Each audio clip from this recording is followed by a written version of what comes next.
কি right form of verb নিয়ে পরীক্ষায় বসলে মাথা ঘুরায়, ঝিমঝিম করে, নিয়ম বুঝতে সমস্যা হয়। তো আজকে আমরা সেরকমই একটি নিয়ম শিখব, যেটি আপনাদের পরীক্ষায় অবশ্যই অবশ্যই এই নিয়ম থেকে প্রশ্ন হয়ে থাকে। তো সেই নিয়মটা আজকে আমরা দেখব।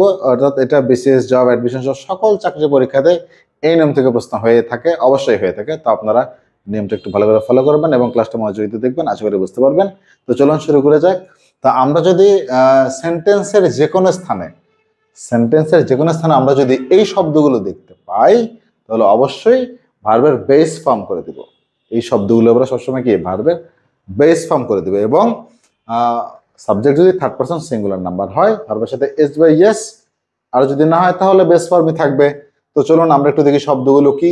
Always, usually, generally, hardly, often, normally, seldom, sometimes, daily, every day, every night, every year, every time, every month, regularly, frequently, on holidays, Fridays, on Sundays, occasionally, এগুলো যদি থাকে, এই শব্দগুলোর পর অবশ্যই অবশ্যই ভার্বের বেস ফর্ম হবে।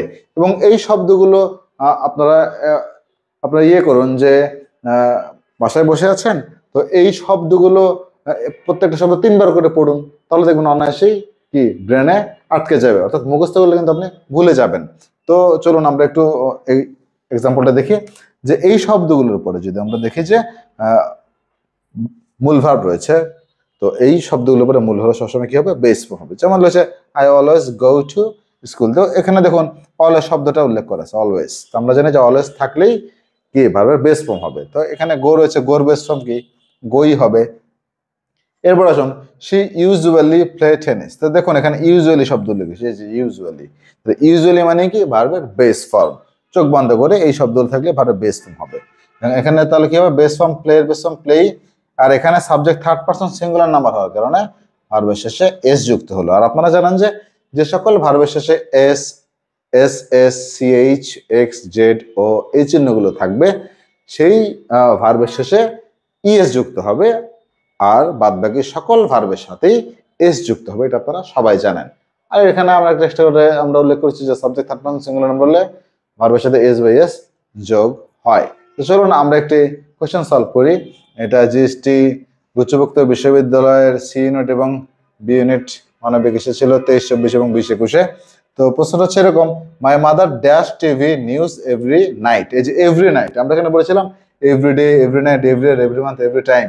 যদি এভরি দিয়ে যদি কোনো সময় উল্লেখ থাকে এরকম, তাহলে অবশ্যই বুঝতে হবে কি যে এই ভার্বটার অবশ্যই বেস ফর্ম হবে। থার্ড পারসন সিঙ্গুলার নাম্বার হলে ভার্বের সাথে এস বাই এস হবে, অবশ্যই হবে।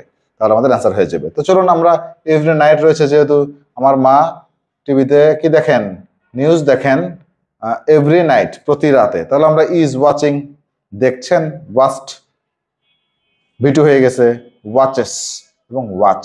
তো আমরা কি জানি যে এভরি নাইট বা এভরি ডে এগুলো যদি থাকে, তাহলে ভার্বের সাথে বেস ফর্ম এবং subject third person singular number হলে ভার্বের সাথে এস বা এস যুক্ত হবে। তো আমরা এখানে দেখতে পাচ্ছি যে বেস ফর্ম কোনটা রয়েছে, এখানে ডি তে রয়েছে বেস ফর্ম কিন্তু রয়েছে, কিন্তু এখানে বেস ফর্ম অ্যান্সারটা হবে না, কারণ subject third person singular number রয়েছে, আমার মা একজন, যার কারণে ভার্বের সাথে এখানে ইএস যুক্ত হবে। কারণ আমরা শিখেছি যে সকল ভার্বের সাথে সিএইচ থাকে, সেই ভার্বের সাথে ইএস যুক্ত হবে। তো আমরা এখানে দেখতে পাচ্ছি অপশন সি তে ওয়াচেস, তাহলে এটা হবে আমাদের সঠিক উত্তর। আর ইজ ওয়াচিং এটা কন্টিনিউয়াস টেন্সে চলে গেছে, যে দেখছেন, ওয়াচড দেখেছিল, অতীতে চলে গেছে। তো আমাদের অ্যান্সারটা হবে সি। আশা করি বুঝতে পেরেছেন। আর এই নিয়মটা বা এই শব্দগুলো একটু জাস্ট বেশ কয়েকবার করে পড়ুন, মনে রাখুন, ইনশাল্লাহ বেশি বেশি প্র্যাকটিস করুন, আপনিও ইনশাল্লাহ পারবেন।